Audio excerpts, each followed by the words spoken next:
यस्तो बाटो केही छ भन्छ ल भन ट्रेकिङ हिँडे हो क्या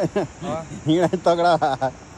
ए गान्टाङ गुन्डुङ बोकेर पुरै टेन्ट सेन्ट बोकेर यस्तो हालत पूजन रमाइलो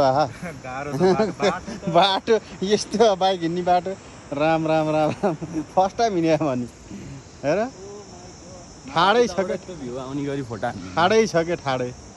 त्यो ठाउँ फेरि यस्तो डाँडा पुरै हिउँ पर्ने डाँडा रहेछ खुइलै छ पुरै ए हामी हिँडेको कहाँ गएर भन्छ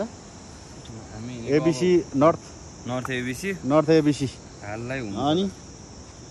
अहिले चाहिँ हामी कहाँ गएर माथि के हाइड्रो हुम खोला नाम के हो हाइड्रोको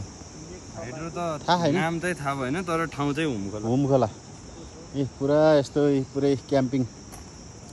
टेन्ट रेनकोट लट्ठी बाइकको हालत यस्तो भयो 2 गियर नि हिँड्दैन 1 गियर लाउनु पर्छ ठाडै उकालो पुरै राम्रो राम्रो खोला कति सफा हो क्या यहाँ यो खोला देखेर त मलाई नुहाउनु मन लाग्यो क्या खोलामा गएर निलो पानी झरना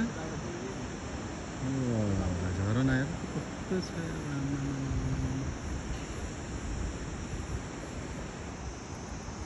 कहाँ हो कहाँ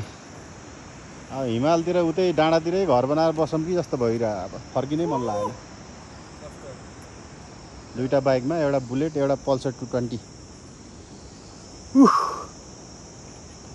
झर्ना त कति हो कति